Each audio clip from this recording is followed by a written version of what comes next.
Imagine this: the most beautiful woman you have ever seen offers you her love and her aid in battle, and you turn her down. Not smart. This is exactly the mistake that the great hero Cú Chulainn made, earning him the eternal enmity of a goddess. Hi, my name is Jason Hamilton. I'm a fantasy author, and I can tell you that this is the cardinal sin in storytelling.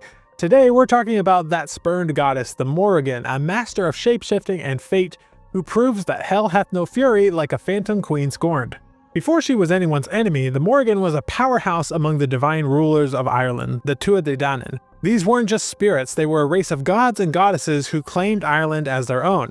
The Morrigan was one of them, a daughter of the goddess Ernmas. This made her sisters with some of the most influential figures in the mythology, including Bad and Macha, who are often linked to her, and the three sovereign goddesses who gave their names to Ireland itself: Erio, Fadla, and Banba, and please, apologies for the pronunciation, I am horrible at it. This family's connection is key. It places her right at the center of power, tying her not just to war, but to the very concept of the land and who has the right to rule it.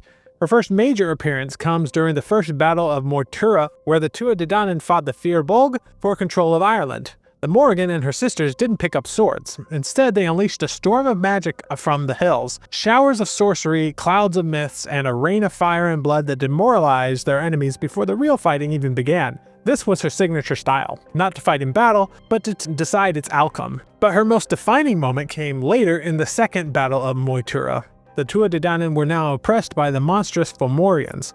On the festival of Samhain, a time when the veil between the worlds is at its thinnest, the chief of the gods, the Dagda, went to meet Morrigan by the river Unshin. He found her there, washing herself with one foot on each bank of the river, a clear statement of her mastery over boundaries. They came together in a sacred union, joining a power that would prepare them for the coming war. After their union, she gave the Dagda critical intelligence, telling him exactly where the Fomorians would land. But she offered more than just prophecy. She promised to personally deal with the Fomorian leader, Indek. She didn't challenge him to a duel. Instead, she used her magic to deprive him of the blood of his heart and the kidneys of his valor. She returned to the armies of her people, holding 2 handfuls of his blood, a terrifying display that proved Indek was already a dead man walking. When the battle turned against her people, the Morrigan herself appeared on the field, chanting an incitement that rallied the warriors and drove the Fomorians into the sea.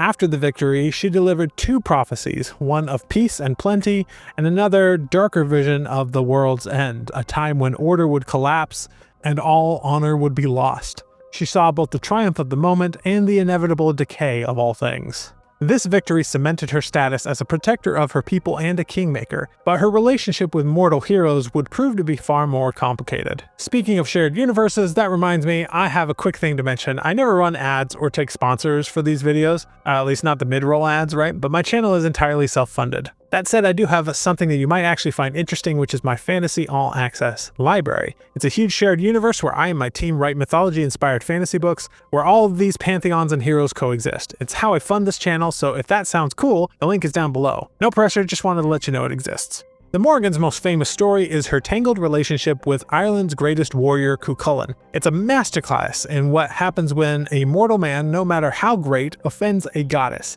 It began during the epic cattle raid of Cooley. The Morrigan appears to Cú Chulainn as a beautiful, noble woman, offering him her love and her considerable power as an ally. But Cú Chulainn, focused only on the battle at hand, rudely dismissed her. He failed to see who she was and what she was offering. This was his fatal error. The Morrigan wasn't just offering romance, she was offering him her alliance, the favor of a goddess of sovereignty and fate. His rejection was an insult she would not forget. She told him that because he had scorned her, she would now work against him. "I will be like a noose upon you," she warned, and she kept her word. As Cú Chulainn fought a series of duels at a river ford, the Morrigan attacked him. First, she transformed into an eel and wrapped herself around his legs, trying to trip him.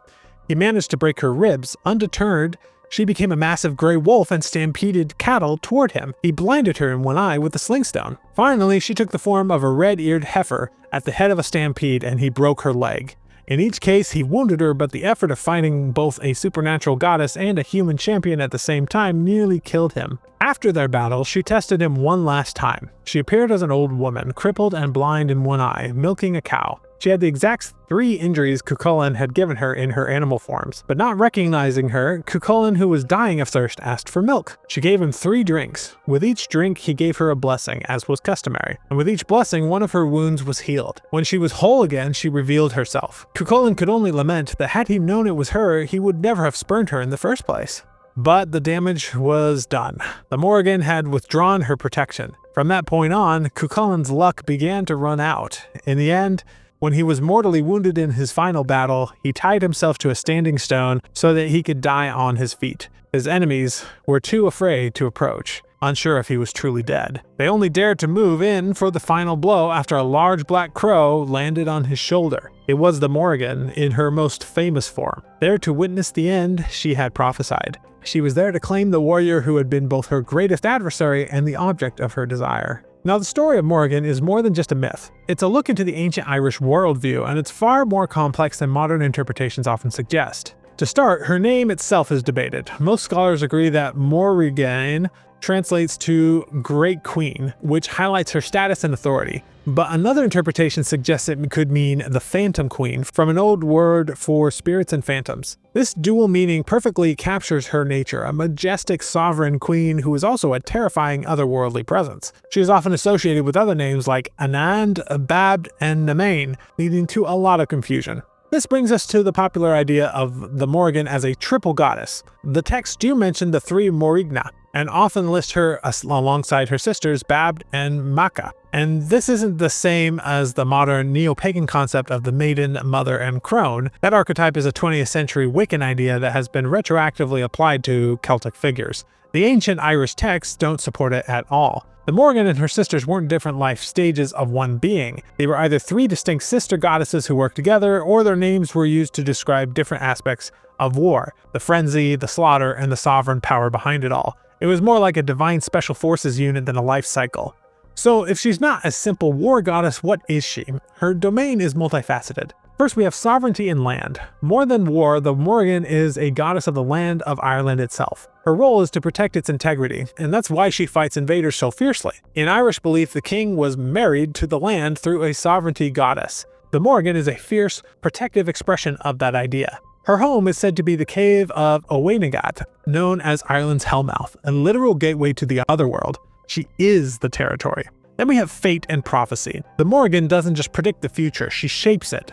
The most chilling image of this is the washer at the ford. This is a figure often identified as the Morrigan or Babd, who is seen before a battle washing the bloody armor of the warriors who are about to die. Not a threat, but a statement of fact. She sees the threads of fate and knows whose time has come. Her ability to transform is central to her character, which is where we get shapeshifting and transformation as another of the areas of her domain. The crow is her most famous form, linking her to battlefields and intelligence. The wolf connects her to predatory power and wildness. The eel showed her ability to attack from an unexpected place. And her human forms, from a beautiful woman to an old crone, are tests of perception. She constantly challenges heroes to see beyond their appearances and recognize the divine power hidden in plain sight. Cú Chulainn's failure to do so was his undoing. She embodies change, chaos, and the difficult but necessary transformations of life and death. The Morrigan asks us to look deeper, to see the connections between things like battle and sovereignty or love and rage. It's this kind of complexity that I love exploring in my own books. If you want to dive even deeper into worlds like this, you should check out the Fantasy All Access Library. It's our group on a platform called School where we do this stuff all the time. You get weekly live calls with me, a community of other mythology and fantasy fans, and you get all of our ebooks and audiobooks for every novel that we release, which is at least one new book every single month. It's the best way to support the channel and get a ton of cool stuff in return, so the link is right down below. And with that, I will see you in the next video.